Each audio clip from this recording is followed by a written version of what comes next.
உறுப்பினர் பகுதிக்கு போகணும்னு சொன்னா இன்னைக்கு சாலை சந்திப்புகளை போக்குவரத்து நெரிசல் குறிப்பிட்ட நேரத்தில் போக முடியாது. அதனால இங்க இருக்கின்ற அறிவிச்சவர் வேலுமணி அவர்கள், இங்க இருக்கின்ற சட்டமன்ற உறுப்பினர் அறிவிச்சவர் ரஹ்மான் அர்ஜுன் அவர்கள், ஜெயராம் அவர்கள், அதே போல நம்முடைய மாவட்ட செயலாளர் குமார் அவர்கள், அருண்குமார் அவர்கள் போன்றவர்கள் எல்லாம் கோரிக்கை வச்சாங்க. இதுக்கு முந்தையே அதிமுக ஆட்சியில் இருக்கும்போது, அம்மா இருக்கும் போதும் இந்த திட்டத்தை கொண்டு வரதுக்கு முயற்சி செஞ்சோம். அம்மா மறைவுக்கு பிறகு அம்மா நினைத்த மாதிரி இந்த கோவை மாநகர மக்கள் என்னென்ன கோரிக்கை வச்சாங்களோ, எங்கெங்கெல்லாம் பாலம் கட்ட வேண்டும் என்று நீங்கள் விரும்பினீர்களோ அத்தனை இடத்திலே பாலத்தை கட்டி கொடுத்த அரசாங்கம் அதிமுக அரசாங்கம். நாங்க பாலத்தை கட்டிக்கிறோம், ஸ்டிக்கர் ஒட்டி அவர் வந்து திறந்துட்டு கார்ல அழகா ஒய்யாரமா போற செஞ்சது நாம. உண்மையா இல்லைங்களா? நாம தானே செஞ்சோம். அதிமுக ஆட்சியில் தானே அந்த பாலம் கொண்டு வந்து கட்டணும். போகும்போது சொல்றாரு அழகா பாலத்துன்னு, அழகாத்தான் இருக்கிறோம். அது ஏன்னா அதிமுக ஆட்சியில் கட்டப்பட்ட பாலம். அது மட்டுமல்ல, மூணாவது கூட்டுக்குடி திட்டம். கோவை மாநகராட்சி மக்கள் எங்களுக்கு குடிநீர் பிரச்சனை இருக்கின்றது, அதை நீங்கள் சரி செய்ய வேண்டும் என்ற கோரிக்கை ஏற்று மூன்றாவது கூட்டுக்குடி திட்டம் 1100 கோடி திட்ட மதிப்பீட்டில் செயல்படுத்தி முடிக்கின்ற தருவாயில ஆட்சி மாற்றம் ஏற்பட்டு, ஆட்சி மாற்றம் ஏற்பட்ட பிறகு திமுக ஆட்சிக்கு வந்தது. துணை முதலமைச்சர் உதயநிதி ஸ்டாலின் வந்து அவரு பங்குக்கு ஸ்டிக்கர் ஒட்டி அவர் ரிப்பன் கட் பண்ணி திறந்து வச்சுட்டு போயிட்டார். யார் பெற்ற பிள்ளைக்கு யார் பேர் வைக்கிறார்? சிந்திச்சு பாருங்க. செஞ்சது கஷ்டப்பட்டு நாம, ஆனா ஸ்டிக்கர் ஒட்டி அழகா திறந்து இவர்கள் கொண்டு வந்த திட்டம் மாதிரி மக்களுக்கு காட்சி அளிச்சு கொண்டிருக்கிறார். எல்லா திட்டமுமே பெரும்பாலும் கோவை மாநகராட்சியில மக்கள் பயன்பாட்டுக்கு கொண்டு வருகின்ற பெரும்பாலான திட்டங்கள் அதிமுக ஆட்சியில் கொண்டு வரப்பட்ட திட்டங்கள். அவள் திறக்கத்தான் முடியும், கொண்டு வர முடியாது. ஆக அதிமுக கோவை மாநகராட்சியில பல திட்டப்பணிகளை செயல்படுத்தி மக்களுடைய நன்மதிப்பை பெற்ற இயக்கம் அதிமுக. இன்னொன்னு அடிக்கடி சொல்லிட்டே இருக்கார், எப்பொழுது பார்த்தாலும் ஸ்டாலின் நாங்க கூட்டணி பலமா இருக்குது, கூட்டணி பலமா இருக்குன்னு. நீ கூட்டணியை நம்பிக்கிட்டு இருக்கிற, நாங்க மக்களை நம்பிக்கிட்டு இருக்கிற. ஸ்டாலின் மக்கள் தான் ஓட்டு போட்டு தேர்ந்தெடுத்து ஆட்சி அமைக்க முடியும், கூட்டணி அல்ல. நல்லது செஞ்சிருக்கிறோம், நெஞ்ச நிமித்தி நான் பேசுறேன். மக்கள் எண்ணுகிறார்கள் கடந்த ஆட்சி எப்படி இருந்தது, இப்ப இருக்கின்ற விடியா திமுக ஆட்சி எப்படி ஒப்பிட்டு பார்த்து சிறந்த ஆட்சி எது அப்படின்னு தேர்ந்தெடுத்து 2026 சட்டமன்ற தேர்தலில் சிறப்பா ஆட்சி செய்த அதிமுக ஆட்சி தான் சிறந்த ஆட்சி என்று தேர்ந்தெடுத்து சட்டமன்ற தேர்தலிலே எங்களுக்கு வாக்களிக்க இருக்கிறாங்க. அடுத்தது அந்த கூட்டணி கட்சியில் இருக்கிற அங்கங்கே குட்டி கட்சிங்க, அதுல எந்தெந்த கட்சின்னு உங்களுக்கு தெரியும். கம்யூனிஸ்ட் கட்சி அது கொஞ்சம் கொஞ்சமா தேஞ்சுக்கிட்டே போயிட்டு. கம்யூனிஸ்ட் கட்சி தமிழ்நாட்டில் இருக்குதா இல்லையா என்று முகவரி இல்லாம இருக்குது. திரு முத்தரசன் அவர்கள், நான் இதுவரைக்கும் யாரையும் குறை சொல்லி பேசுறதே கிடையாது, ஆனா அடிக்கடி திரு ஸ்டாலினுக்கு அடிமையா இருந்து குரல் கொடுத்துட்டு இருக்கார். தமிழக மீட்போம் என்று சொல்றீங்களே, எப்படி மீட்போங்கிறோம்? இந்த தேர்தல் மூலமா தான் மீட்போம். எப்படி மீட்போம்னா தேர்தல் மூலமா தான் மீட்போம். ஏன்னா கொடுமையான ஆட்சி நடந்து கொண்டிருக்குது, குடும்ப ஆட்சி நடந்து கொண்டிருக்கின்றது. மக்களுடைய பிரச்சனையை தீர்க்க முடியாத அரசாங்கம், திறமையற்ற அரசாங்கம் பொம்மை முதலமைச்சராக காட்சி அளித்துக் கொண்டிருக்கின்றார். ஆக வாரிசு அரசுக்கு முற்றுப்பைக்கின்ற தேர்தல். இந்த தமிழ்நாடு ஒரு குடும்பத்தின் பிடியிலே சிக்கிக் கொண்டு தவித்துக் கொண்டிருக்கிறது. அதிலிருந்து தமிழகத்தை மீட்போம், அதுதான் எங்களுடைய லட்சியம். ஆகவே திரு முத்தரசன் அவர்களே, உங்க கட்சி மாதிரி எங்க கட்சி நினைச்சிடாதீங்க. எப்பொழுது பார்த்தாலும் அதிமுக பிரச்சனை இருக்குதுன்னு, பிரச்சனை என்ற பேச்சுக்கே இடமில்ல. பிரச்சனை எங்க இருக்குதுன்னா உங்க கூட்டணியில் தான் இருக்குது. திமுக தலைமையில் இருக்கின்ற கூட்டணியில் தான் பிரச்சனை இருக்கின்றது. அண்மையிலே மார்க்சிஸ்ட் கம்யூனிஸ்ட் கட்சியுடைய தலைவர் இன்றைக்கு புதுசா வந்திருக்கிறார் திரு சண்முகம் அவர்கள். அவர் அடிக்கடி பேசிவிட்டார், திமுக ஆட்சியில மக்களுடைய பிரச்சனை தீர்க்கல, இப்படியே போயிட்டு இருந்தா தேர்தலில் ஜெயிக்க முடியாது என்ற ஒரு கருத்தை அவரே வெளியிட்டிருக்கார். அண்ணா திமுக பலம் வாய்ந்து கொண்டிருக்கின்றது. திமுக நாட்டு மக்களுடைய பிரச்சனையை அணுகல, தீர்க்கல அப்படின்னு குரல் கொடுத்திருக்கார். பரவாயில்ல, ஏதோ ஒரு 4 ஆண்டுக்கு பிறகு மார்க்சிஸ்ட் கம்யூனிஸ்ட் கட்சியிலிருந்து புதிதாக வந்த தலைவர் திரு சண்முகம் அவர்கள் நாட்டு மக்களை பற்றி சிந்திப்பது வரவேற்கத்தக்கது. ஏன்னா அந்த கட்சியில யாருமே திமுகவை ஏற்று பேசுறதே கிடையாது. எல்லாம் அடிமை சாசனம் எழுதி கொடுத்துட்டாங்க. இன்னொருவர் தொல் திருமாவளவன் அவர்கள் விடுதலை சிறுத்தை கட்சியை சேர்ந்தவர், அவர் பேசுறார், அண்ணா திமுகவும் பாரதிய ஜனதாவுக்கும் இணக்கமா இல்லைன்னு. நீங்க கண்டுபிடிச்சீங்களா? உங்களுக்கு டாக்டர் பட்டம் கொடுத்தோம், நோபல் பரிசா கொடுத்துடலாம். எங்களுக்கும் எங்க கூட்டணி கட்சிக்கு இணக்கம் இல்லைன்னு சொல்வதற்கு நீங்க யார்? வந்து பாருங்க, அண்ணா திமுக, பாரதிய ஜனதா கட்சி, அங்கே ஐஜேகே, இன்னும் பல கட்சிகள், ஃபார்வர்ட் பிளாக் எல்லாம் வந்திருக்கிறாங்க. நாங்கெல்லாம் ஒன்றாத்தான் இருக்கிறோம். ஆனா உங்களுக்குள்ளதான் கருத்து வேறுபாடு இன்றைக்கு வெளிப்பட்டுக் கொண்டிருக்கிறது. திரு திருமாவளவன் குறிப்பிடுகிறார், தமிழகத்திலே கூட்டணி ஆட்சி தான் எங்களுடைய கொள்கிறார். அப்படின்னா உள்ள வச்சுக்கிட்டு வெளியுள்ளதான பேசிட்டு இருக்கிறீங்க. உள்ளுக்குள்ள என்ன, எப்படியாவது கூட்டணி ஆட்சி வரக்கூடாதா அப்படின்னு உள் மனசு சொல்லுது. வெளியில இல்ல இல்ல இப்பெல்லாம் கூட்டணி ஆட்சிக்கு வாய்ப்பு இல்ல அப்படின்னு அவரே பதில் சொல்றார். இரண்டு கருத்தையும் திரு திருமாவளவனே அவர்களே குறிப்பிடார். நாங்க சொல்லல, அவர் சொன்னதா இங்க சொல்றோம். ஆக உங்க கூட்டணிக்குள்ளதான் மிகப்பெரிய குழப்பம் காணப்படுகிறது. அண்ணா திமுக ஆட்சியில் அப்படி இல்ல. நாங்க கூட்டணி அமைச்சோம், மத்திய உள்துறை அமைச்சர் வந்தார், அவரை நான் சந்தித்தேன். ஐடிசி ஹோட்டலுக்கு கூட்டணி பேச்சுவார்த்தை முடிக்கப்பட்டு நானும் அறிவிச்சவர் வேலுமணி அவர்கள், எங்கள் துணை பொதுச் செயலாளர், கழக நிர்வாகிகள், பாரதிய ஜனதா கட்சியை சேர்ந்த நிர்வாகிகள், மரியாதைக்குரிய மத்திய உள்துறை அமைச்சர் அமித்ஷா அவர்கள் அங்கே நிருபர்களை சந்தித்து பேட்டி கொடுக்கின்ற பொழுது, பாரதிய ஜனதா அண்ணா திமுக கூட்டணி அமைக்கப்பட்டு விட்டது, எங்க கூட்டணிக்கு அண்ணா திமுக தலைமை தாங்கும் என்று குறிப்பிட்டார். எங்கள் கூட்டணி வெற்றி பெற்ற பிறகு அண்ணா திமுக ஆட்சி அமைக்கும் என்று குறிப்பிட்டார். எங்களுடைய கூட்டணி முதலமைச்சர் வேட்பாளர் இபிஎஸ் என்று குறிப்பிட்டார். ஆக எங்கள் கூட்டணி தெளிவுபடுத்தப்பட்டு விட்டது. ஆனா எதிரணியில் இருக்கின்ற திமுக கூட்டணியில் அங்கம் வைக்கின்ற கட்சிக்கெல்லாம் பயம் வந்துட்டது. ஏதோ பேசிட்டு இருக்கிறாங்க. நாங்க கூட்டணி அமைச்சா நீங்க எங்க கவலைப்படுறீங்க?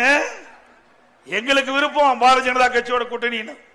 பாரதிய ஜனதா எங்களோட கூட்டணி வைக்கணும்னு சொல்றோம், ஐஜேகே கட்சி எங்களோட கூட்டணி வைக்கணும்னு சொல்றோம்.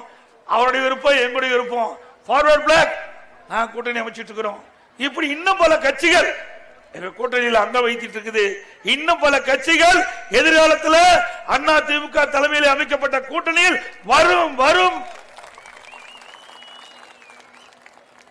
நம்ம கூட்டணி கண்டு பயம் வந்துட்டது. எப்பொழுது நம்ம கூட்டணி பற்றி பேசுறாங்களோ அப்பொழுது திராவிட முன்னேற்ற கழக தலைமையில் இருக்கின்ற கூட்டணிக்கெல்லாம் பயம் வந்து விட்டது. 2026 தேர்தலில் பல வாய்ந்த கூட்டணியாக அமைக்கப்பட்டு தேர்தலை சந்தித்து கிட்டத்தட்ட 234 சட்டமன்ற தொகுதியில 210 தொகுதியில அண்ணா திமுக தலைமையில் இருக்கின்ற கூட்டணி வெல்லும் வெல்லும் வெல்லும். ஸ்டாலின் அவர்களே பகல் கனவு கண்டு கொண்டிருக்கிறீர்கள். திராவிட முன்னேற்ற கழக தலைமையில் அமைக்கப்பட்ட கூட்டணி 200 இடங்களில் வெற்றி பெறும் என்று பகல் கனவு காண்கிறீர்கள். ஒருபோதும் தம்பி ஜாக்கிரதையா, ஒருபோதும் நடக்காது. ஏனென்றால் நீங்க மக்களுக்கு செஞ்சிருந்தா தானே மக்கள் உங்களை சிந்தித்து போப்பாங்க. எப்பொழுது வீட்டு மக்களை பற்றியே சிந்திக்கக்கூடிய தலைவர் திரு ஸ்டாலின். ஆனால் அனைத்து இந்திய அண்ணா திராவிட முன்னேற்ற கழகம் பாரதிய ஜனதா கட்சியும் எப்பொழுதும் நாட்டு மக்களை பற்றி சிந்திக்கக்கூடிய கட்சிகள், மக்களை பற்றி சிந்திக்கின்ற கட்சி, மக்களை பற்றி கவலைப்படுகின்ற கட்சி நம் கூட்டணி கட்சிகள். அதனால்தான் மக்களை நாம் விரும்புகின்றார்கள். அதுதான் நமக்கு மிகப்பெரிய பலம். இன்றைக்கு திரு ஸ்டாலின் தமிழகத்தினுடைய முதலமைச்சராக பொறுப்பேற்று 50 மாத காலம் ஆகின்றது. இந்த 50 மாத ஆட்சியிலே இந்த கோவை மாவட்டத்துக்கோ கோவை மாநகராட்சியிலோ எந்த ஒரு பெரிய புதிய திட்டமாவது கொண்டு வந்திருக்காங்களா? சொல்லு, சத்தமா சொல்லுங்க. ஸ்டாலின் காது செவி கிழிஞ்சிடும். கொண்டு வந்திருக்காரா? அப்புறம் எப்படி ஓட்டு கேட்பாரு? மக்கள்கிட்ட வந்து ஓட்டு கேட்க முடியுமா? செஞ்சிருந்தா தானே மக்கள் நினைப்பாங்க. குடும்பத்தை பத்தியே சிந்திச்சு கொண்டிருக்கிறார்.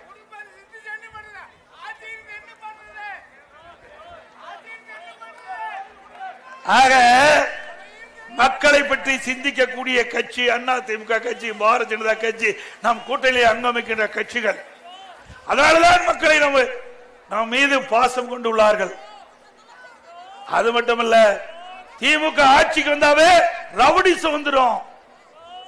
இந்த 50 மாத திராவிட முன்னேற்ற கழக ஆட்சியில கொலை, கொல்ல, திருட்டு, பாலியல் வன்கொடுமை நடக்காத நாளே இல்ல. சிறுமி முதல் பாட்டி வரைக்கும் பாதுகாப்பு இல்ல. ஒரு பாதுகாப்பற்ற சூழ்நிலை. பொம்மை முதலமைச்சர், திறமையற்ற முதலமைச்சர் இதை தடுக்க முடியல. கோவை மாவட்டம், ஈரோடு மாவட்டம், திருப்பூர் மாவட்டத்தில் முதியோர் எங்கெல்லாம் வசிக்கிறாங்களோ அந்த பகுதியில் இந்த கொள்ளை கூட்டம் உள்ளே பூந்து அவர்களை கடுமையாக தாக்கி கொலை செய்கின்ற காட்சி எல்லா தொலைக்காட்சியிலையும் வந்திருக்குது. அவருடைய நகையில பறிச்சுட்டு போயிடுறாங்க, பணத்தை எடுத்துட்டு போயிடுறாங்க, அவர்களை கொடூரமான முறையில் கொலை செய்யறாங்க. அதை தடுக்க இந்த ஆட்சியில திறன் இல்ல, திறமை இல்ல. அண்மையில நீங்க பாத்தீங்கன்னா மதுரையில கஞ்சா வித்திட்டு இருக்கிறாங்க. அவர்கள் மீது அங்க இருக்கின்ற ஒருவர், அவருடைய பையனும் அவர் தந்தையும் போய் காவல் நிலையத்தில் புகார் கொடுக்கிறாங்க. புகார் கொடுத்த உடனே அந்த கஞ்சா விற்கின்ற அந்த நபர்கள் அவர்களை வீடு தேடி சென்று அந்த தகப்பனாரை, தந்தையும் மகனையும் அருவாளால் வெட்டுகின்ற காட்சி இன்றைய தினம் தொலைக்காட்சியில் ஓடிக்கொண்டிருக்கு. வரும்போது கூட அந்த தொலைக்காட்சியில் நான் பார்த்துட்டு வந்தேன். இப்படிப்பட்ட ஒரு மோசமான ஆட்சி, அவல ஆட்சி தமிழகத்திலே நடைபெற்றுக் கொண்டிருக்கிறது. மக்களுக்கு பாதுகாப்பு இல்ல, சிறுமிகளுக்கு பாதுகாப்பு இல்ல, பெண்களுக்கு பாதுகாப்பு இல்ல, ஒட்டுமொத்தமா நாட்டு மக்களுக்கே பாதுகாப்பு இல்ல. இப்படிப்பட்ட ஆட்சி தேவையா? தேவைங்களா? யாரை நம்பி மக்கள் இருக்கிறார்கள்? அரசாங்கத்தை நம்பி இருக்கின்றார்கள். அந்த அரசாங்கம் சிறப்பாக செயல்பட்டாதான், அந்த காவல்துறை சிறப்பாக செயல்பட்டாதான் மக்களை பாதுகாக்க முடியும். பயிருக்கு வேலி எப்படி முக்கியமோ அதுபோல நாட்டு மக்களுக்கு பாதுகாப்பு முக்கியம். இந்த ஆட்சியில பாதுகாப்பு கிடையாது மக்களுக்கு. இனி மக்கள் தங்களை தாங்களே பாதுகாத்துக் கொள்ள வேண்டும். திமுக ஆட்சி இருக்கின்ற வரைக்கும், அண்ணா திமுக ஆட்சி இருக்கின்ற பொழுது சட்டத்தின் ஆட்சி நடைபெற்றது. மக்கள் பாதுகாப்பாக வாழ்ந்தார்கள். இன்றைய தினம் அன்றாடம் அச்சத்திலே உறைந்து போய் வாழ்கின்ற காட்சியை இன்றைக்கு பத்திரிகை ஊடகத்திலையும் பார்க்கிறோம். அது மட்டுமல்ல, நம்ம கோவையில் ஒரு காவலரும் அவருடைய மனைவி இருசக்கர வாகனத்தில் போயிட்டு இருக்கிறாங்க. அவர்களை மறிச்சு காவலரை தாக்கி அவருடைய மனைவியுடைய நகைகள்லாம் பறிச்சுட்டு போயிட்டாங்க. யாருக்கு? காவலருக்கே பாதுகாப்பு இல்லை. அப்புறம் யாரு போய் நம்மளை பாதுகாக்கிறது? மக்களை பாதுகாக்கக்கூடிய காவலருக்கு பாதுகாப்பு இந்த கோயம்புத்தூர் மாவட்டத்தில், கோயம்புத்தூர் நகரத்தில் இப்படிப்பட்ட ஒரு ஆட்சி தேவையா? சிந்திச்சு பாரு. ஏனென்றால் மக்களை பாதுகாக்கக்கூடிய ஆட்சி அண்ணா திமுக ஆட்சி. ஆகவே வருகின்ற சட்டமன்ற தேர்தலில் அனைத்து இந்திய அண்ணா திராவிட முன்னேற்ற கழகம் வெற்றி பெற்று மக்களை கண்ணை எமைகாப்பதை போல எங்களுடைய அரசு பாதுகாத்தது. அம்மா இருக்கின்ற போதும் பாதுகாத்தார். இன்றைக்கு திராவிட முன்னேற்ற கழகம் ஆட்சிக்கு வந்து 50 மாத காலம் ஆகிறது. அந்த 50 மாத காலத்தில் விலைவாசி உயர்வு கொஞ்சம் நஞ்சம் இல்ல. இங்க வந்திருக்கிற தாய்மாரெல்லாம் குடும்ப தலைவிகள் அரிசி என்ன விலை சிந்திச்சு பாருங்க. அனைத்து இந்திய அண்ணா திராவிட முன்னேற்ற கழகம் ஆட்சி இருக்கின்ற பொழுது குறைந்த விலையில் கிடைச்சது. இப்போ ஒரு லிட்டருக்கு ஒரு கிலோவுக்கு 20 ரூபாய் உயர்ந்திருக்குது அரிசி விலை. அரிசி எல்லாம் வாங்கி பயன்படுத்தி தான் வேற வழி இல்ல. விலைவாசி விண்ணை முட்டிக்கிட்ட அளவுக்கு உயர்ந்திருக்குது. மின் கட்டணம் கேட்க வேண்டியதே இல்ல. கரண்ட் தொட்டாத்தான் ஷாக் அடிக்குவாங்க. கரண்ட் பில்ல கேட்டாவே ஷாக் அடிக்குது. அந்த அளவுக்கு மின் கட்டணம் உயர்வு. ஒரு முறை இருமுறை அல்ல, வருடத்திற்கு 5% மின் கட்டண உயர்வு. தொடர்ந்து 5 வருஷத்துக்கு மின் கட்டண உயர்வு என்று அறிவிக்கப்பட்டு கடந்த 3 ஆண்டுகளாக ஒவ்வொரு வருடமும் 5% மின் கட்டணம் உயர்ந்து இன்றைக்கு மக்கள் துன்பத்துக்கு ஆளாகியிருக்கிறாங்க. இதுதான் எப்படின்னா, வீட்டு வரி கேட்க வேண்டியதே இல்லை. அண்ணா திமுக ஆட்சியில் இருந்ததை விட திமுக ஆட்சிக்கு வந்த பிறகு 100% 1000 ரூபாய் வீட்டு வரி கட்டினீங்களா, நகராட்சியில மாநகராட்சியில 2000 ரூபாய் வரி கட்டி ஆகணும். ஓட்டு போட்டதுக்கு பரிசு ஸ்டாலின் கொடுத்திருக்கிறார். நம்ம மக்கள் ஓட்டு போட்டீங்க, தப்பு இல்ல. வேற பகுதியில் இருந்து சொல்றேன். நம்ம பகுதி மாதிரி ஒட்டுமொத்தமா அண்ணா அனைத்து தொகுதியில் வெற்றி பெற்றா அண்ணா திமுக தான் ஆட்சிக்கு வந்திருக்கும். பல மாவட்டத்தில் செய்த தவறின் காரணமாக இன்றைக்கு வரி மேல் வரி போட்டு மக்கள் தலையில மிகப்பெரிய சுமையை சுமத்திருக்கிறாங்க. கடவரி இப்படின்னு, வீட்டு வரி இப்படின்னா கடவரி 150% உயர்வு. நீங்க 1000 ரூபாய் கடைக்கு வரி கட்டிட்டு இருந்தீங்களா மாசம் இப்ப 2500 ரூபாய் ஒவ்வொரு மாதம் வரி கட்ட வேணும். மின் கட்டணம் அண்ணா திமுக ஆட்சியில 1000 ரூபாய் மின் கட்டணம் செலுத்தி இருந்தா இப்ப 2000 ரூபாய் மின் கட்டணம் செலுத்த வேணும். குடிநீர் வரி உயர்த்தப்பட்டுகிறது. போதாதுக்கு குப்பைக்கு வரி போட்ட ஒரே அரசாங்கம் நம்முடைய ஸ்டாலின் அரசாங்கம் தான். இனிமேல் குப்பை அரசாங்கம் சொல்லிடலாம். இந்த அரசாங்கம் அப்படித்தான் இருக்குது. குப்பைக்கு வரி போட்டார். ஆக வரி போடாததே கிடையாது.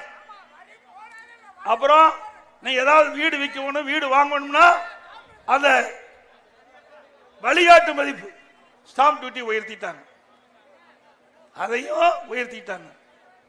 இப்படி எல்லா வகையிலுமே உயர்ந்து மக்கள் பாதிக்கக்கூடிய அளவிற்கு இன்றைக்கு தமிழ்நாடு இருக்கின்றது. அதோட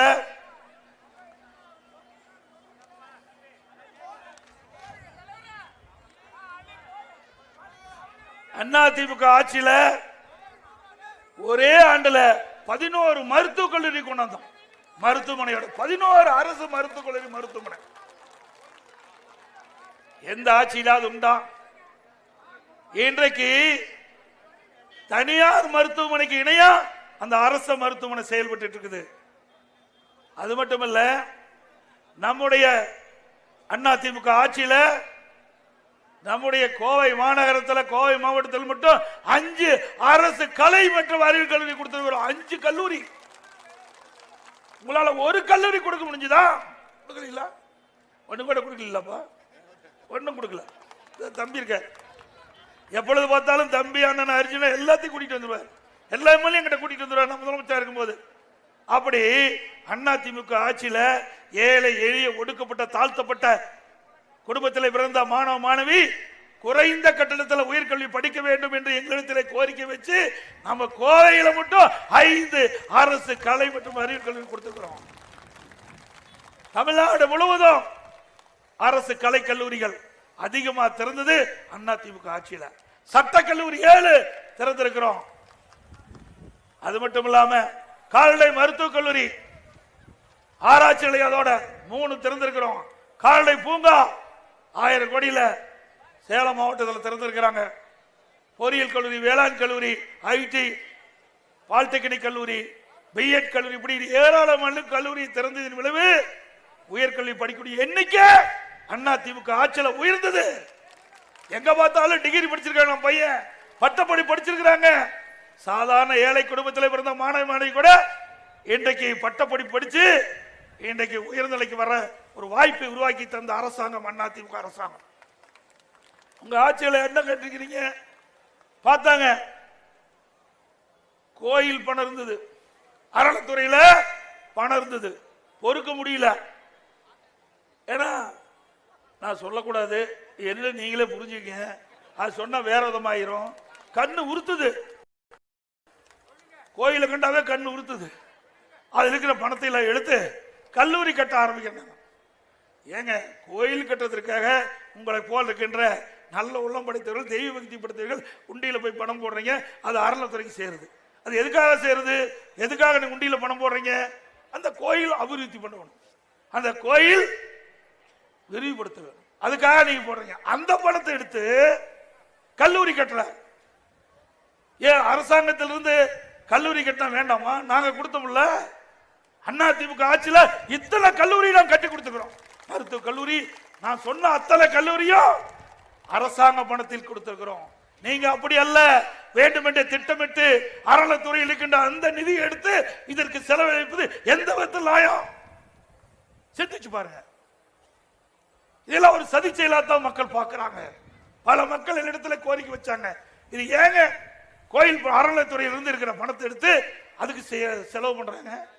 கல்விக்கு வேண்டான்னு சொல்லல, கல்வி என்பது முக்கியம். ஒரு மனிதனுக்கு கண் எப்படி முக்கியமோ அது போல ஒரு நாட்டிற்கு கல்வி முக்கியம். ஆனா அந்த கல்வி அரசாங்கத்திலிருந்தே கொடுக்கலாம். ஏன் அரசாங்கத்தில் பணம் இல்லையா? 10 கல்லூரிக்கு தேவையான பணம் இல்லையா? நாங்க இவ்வளவு அரசு கலைக்கல்லூரிகள், அதே போல மருத்துவக் கல்லூரி, பொறியியல் கல்லூரி, வேளாண்மை கல்லூரி, கால்நடை மருத்துவக் கல்லூரி, சட்டக்கல்லூரி, இப்படி ஏராளமான கல்லூரியை நாங்கள் திறக்கின்ற பொழுது ஒரு சாதாரண கலை மற்றும் அறிவியல் கல்லூரி கூட அரசாங்க நிதியிலிருந்து கட்ட முடியவில்லைன்னா இந்த அரசாங்கம் தேவையா? தேவைங்களா? அது மட்டுமல்ல, இங்க இருக்கிற நம்முடைய தமிழ்நாடு வேளாண் பல்கலைக்கழகம், இதுல ஒரு 225 ஏக்கர் இருக்குது. அந்த அருப்புக்கோட்டையில் இந்த ஆராய்ச்சி நிலையம் இருக்குது. இந்த பயிர் வகைகள்லாம் இந்த வறண்ட பகுதியில் இருக்கின்ற மானாவாரி பயிர், அந்த பயிர் எப்படி இடுவது என்பது பயிற்சி கொடுப்பதற்காக அந்த வறண்ட பகுதியில் இருக்கின்ற விவசாயிகள் பயனடைய வேண்டும் என்பதற்காக அந்த ஆராய்ச்சி நிலையத்துக்காக அந்த அருப்புக்கோட்டையில் இந்த தமிழ்நாடு வேளாண் பல்கலைக்கழகத்துக்கு சொந்தமான நிலம் இருக்குது. அதை இப்ப சிப்காட்டுக்கு ஒதுக்க பாக்குறாங்க. சிப்காட்டுக்கு தனியா நிலம் எடுத்து ஒதுக்குங்களே. இன்னைக்கு புதிய புதிய ரகம் வந்திருக்குது. இன்னைக்கு வேளாண் பெருமக்கள் உற்பத்தியை பெருக்க வேண்டும். மானாவாரி, பருத்தி, கடலை, இப்படி பல பயிர்கள் உருவாக்க வேண்டும் என்று சொன்னால் அந்த பயிர்கள் ஆராய்ச்சி நிலையம் மூலமாக அதிக விளைச்சல் கொடுப்பதற்காகத்தான் அந்த நிலத்தை வச்சிருந்தாங்க. அதுவும் தமிழ்நாடு பல்கலைக்கழகத்துடைய அனுமதி இல்லாம இந்த அரசாங்கம் சிப்காட் ஒதுக்குவதாக வந்திருக்குது. விவசாயிகள் கொதிச்சு போயிருக்கிறாங்க. இந்த ஆராய்ச்சியாளர்கள் என்ன இடத்துல தகவலை கொடுத்தார்கள், நீ எப்படியாவது பேசி தடுங்கென்று. நான் ஒரு விவசாயியா இருக்கின்றேன், விவசாயியுடைய கஷ்டத்தை நான் உணர்ந்திருக்கின்றேன். இன்னைக்கு விவசாயிகள் இரட்டிப்பு வருமானம் கிடைக்க வேண்டும் என்று சொன்னால் ஆராய்ச்சி நிலையம் மிக மிக முக்கியம். இந்த அரசாங்கத்தில் எதுவுமே தெரியாத ஒரு முதலமைச்சர், எந்த டிபார்ட்மெண்ட்டும் தெரியாது. சொல்லுங்க பார்க்கலாம். எங்களை பொறுத்த வரைக்கும் மக்கள் தான் எஜமானவர்கள், மக்கள் தான் நீதிபதிகள். அவருடைய மனம் எப்படி இருக்கின்றதோ அதை அறிந்து அரசு செயல்படுகிறது.